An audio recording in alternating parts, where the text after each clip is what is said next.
Assalamualaikum warahmatullahi wabarakatuh. Perkenalkan nama saya Elsa Afriani. Di sini saya akan menjabarkan sedikit materi mengenai pengendalian risiko. Pengendalian risiko yang tidak bisa dihindari, perlu dilakukan pengendalian risiko dengan menggunakan dua dimensi. Yang pertama, probabilitas dan serius.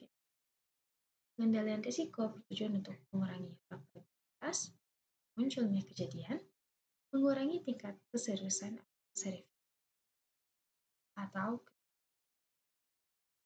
agar bisa mengendalikan risiko lebih baik, perlu kami risiko tersebut dengan beberapa teori dalam pengendalian. Yang pertama yaitu teori domino, kedua rantai risiko, yang ketiga fokus dan timing pengendali.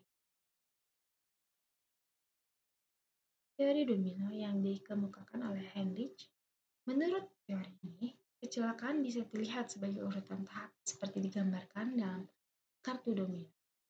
Jika satu kartu jatuh, maka akan mendorong kartu kedua jatuh, dan seterusnya sampai kartu domino. Ada 5 tahap yang merupakan rangkaian kecelakaan. Yang pertama, lingkungan sosial dan faktor bawaan yang menyebabkan seorang berperilaku tertentu. Misal, mempunyai temperamen tinggi sehingga gampang. Yang kedua, personal fault, kesalahan individu, di mana individu tersebut tidak mempunyai respon yang tepat dalam situasi tertentu. Yang ketiga, unsafe act of physical hazard, tindakan yang berbahaya atau kondisi fisik yang berbahaya. Keempat, kecelakaan. Kelima, cedera. Sebagai contoh, jika kecelakaan kerja yang dialami seseorang, misalkan orang itu mempunyai temperamen tinggi karena tumbuh dewasa di lingkungan keras, faktor kemudian orang tersebut tidak mendengarkan saran orang lain atau tidak suka memperhatikan kondisi sekitarnya, faktor kedua. Kemudian orang tersebut bekerja di lingkungan mesin atau bangunan yang rentan terhadap munculnya risiko kecelakaan kerja, faktor ketiga. Tiga faktor tersebut cukup potensial untuk memunculkan terjadinya kecelakaan. Misalkan kecelakaan terjadi dan orang tersebut mengalami cedera. Yang kedua, rantai risiko atau risk chain. Menurut Takeover, risiko yang muncul biasa dipecah ke dalam beberapa komponen. Yang pertama, hazard, kondisi yang mendorong terjadinya risiko. Yang kedua, lingkungan di mana hazard tersebut berada. Yang ketiga, interaksi antara hazard dengan lingkungan. Keempat, hasil dari interaksi. Kelima, konsekuensi dari hasil tersebut. Sebagai contoh, di gudang yang banyak bahan mudah terbakar, seperti kertas, terdapat kompor dengan menggunakan minyak tanah. Gudang adalah lingkungannya, sedangkan kompor tersebut adalah hazard. Kompor dengan menggunakan minyak tanah meningkatkan risiko kebakaran. Interaksi antar gudang dengan kompor di dalamnya akan semakin meningkatkan risiko kebakaran, sehingga suatu saat terjadi kebakaran. Konsekuensi dari kebakaran tersebut adalah kerugian yang sangat signifikan. Dengan melihat komponen risiko tersebut, manajer risiko bias mengatasi risiko melalui cara menghilangkan hazard.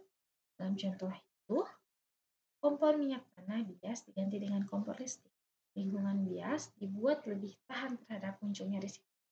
Misalnya dengan menyingkirkan bahan-bahan yang mudah terbakar dengan kompor listrik dan lingkungan yang bersih dari bahan yang mudah terbakar, interaksi antara keduanya menjadi lebih kecil kemungkinan terjadi. Konsekuensi dari hasil kebakaran tersebut dapat berupa kerugian bias dikurangi, misal dengan membuat tembok lebih tahan api sehingga kebakaran pada ruang tersebut tidak akan mudah menjalar ke ruangan lainnya. Selanjutnya yaitu fokus dan timing pengendalian. Terbagi menjadi dua, yaitu fokus pengendalian risiko, yaitu bisa difokuskan pada usaha mengurangi kemungkinan munculnya risiko dan mengurangi keseriusan konsekuensi risiko tersebut. Sebagai contoh, mengganti kompor minyak tanah dengan kompor listrik bisa mengurangi kemungkinan memiliki risiko kebakaran. Memakai peralatan pengamanan bisa mengurangi risiko terjadinya kecelakaan.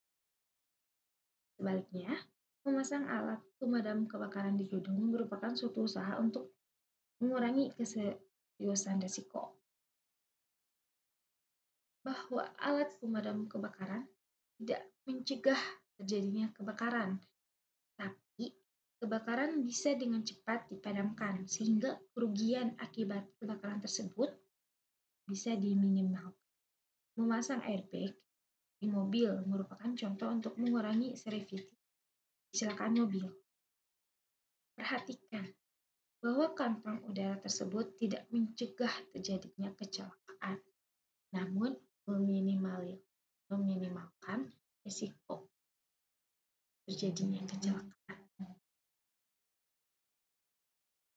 Pemisahan atau serification dan duplikasi atau duplication merupakan dua bentuk umum metode untuk mengurangi keseriusan risiko. Contoh pemisahan yaitu menyebar operasi perusahaan sehingga jika terjadi kecelakaan kerja, karyawan yang menjadi korban akan terbatas. Contoh lain, perusahaan mempunyai aturan direktur utama dan wakil direktur tidak boleh berada pada satu pesawat terbang. Jika terjadi kecelakaan, maka salah satu pesawat terbang, maka yang lain masih bisa hidup dan menggantikan yang lainnya. Duplikasi dilakukan dengan cara menyimpan produk yang serupa atau mirip di tempat yang terpisah. Selanjutnya ada timing pengendalian risiko.